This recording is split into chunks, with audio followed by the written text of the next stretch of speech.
What is up guys, welcome back to another video, and today we're going to be trying out the 5th tier Spike Factory. Now actually, normally I would test these towers on Cubism, but I think for this one I'm just going to go on In the Loop just to change it up a bit. And yeah, so Spike Factory.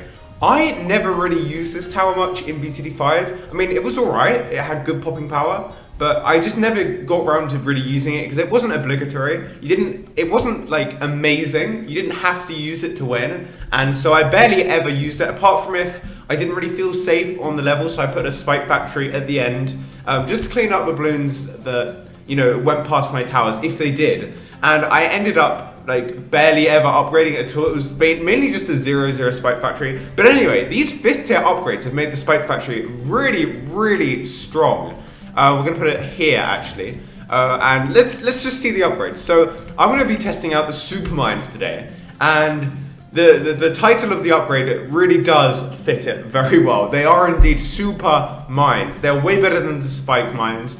Creates gigantic exploding spiked mines that can wipe out almost anything.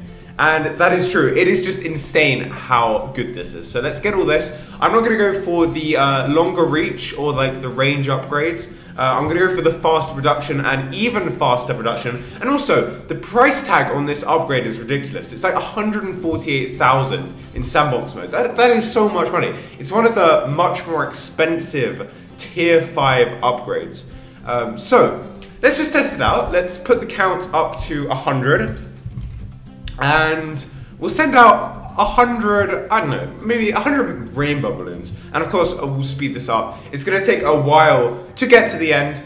So then we're going to send 100 ceramic balloons. And look at this, look at this. It's hitting the rainbow balloons. But because the range of the bombs is so large, it's hitting the ceramic balloons as well. So a couple of 100 fortified ceramic balloons. I think that's 500 fortified ceramic balloons there. And you'll see, they'll just get completely wiped out by these mines. They are crazy. They are super, just as the name says. They are so good at popping things. But one thing is, they are a bit slow. You can see it's pretty slow to put out these mines. But for this much power, it's not too much of a problem.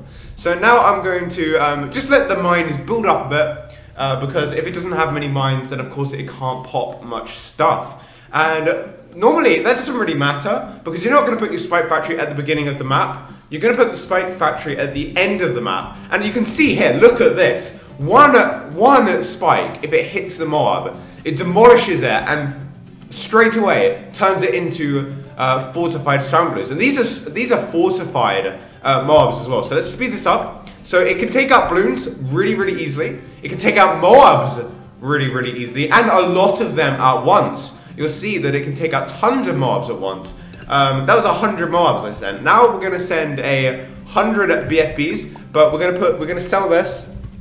We're gonna put this right here. Get that. Oh no, sorry, I got the wrong upgrade path, but it's okay. I didn't get the that one, so that's fine. So, oh, I accidentally sent out 100 mobs, it seems. Oops. Also, these are fortified BFBs as well. That's kind of annoying that I sent out those balloons. But anyway, you can see here, it just demolished those BFBs. Look at that. It just completely demolished them with one mine. It can take out so many. And this was 100 BFBs. It's got it all down. 2 Moab class balloons. And of course I got a couple of mines at the end of the map. I'm going to put this one here just to get ready for a ZOMG test. And of course the problem with this is that it does shoot out spikes fairly slowly. And that's a problem. But if you're putting the Spike Factory at the end of the map, it's just a really good cleanup tower. Albeit a very expensive cleanup tower, a very expensive cleanup tower. So let's just send a normal 0MG or so. I just sent out 100. Never mind. Let's put the count to 1. There we go, and we'll send out a Oh my god, and see how quickly this kills it. And do remember, it has had time to build up quite a bit of spikes. But I guess in a normal match, if you go fairly late game, these spikes are going to build up anyway. So you can see that the ZOMG is just not really going to stand a chance. It will take a couple of mines to shred off that ZOMG layer, but once it gets past that, it can take out everything basically immediately. But that one Oh my god did take out quite a few of the mines. So to be honest, I think this tower is really, really good. If you ignore the price tag, but I think 150k is a bit too expensive, especially if you consider all the upgrades. Oh, these are just exploding now, so I'm gonna send a bad, see how well it does against the bad balloon. I'm not thinking it's gonna do that well, because it's mainly for cleanup, and it's a very expensive cleanup tower. But yeah, okay, it does shred a couple of layers off the bad, but not that great, really not that great. The main thing it's good at is, of course, popping balloons, rather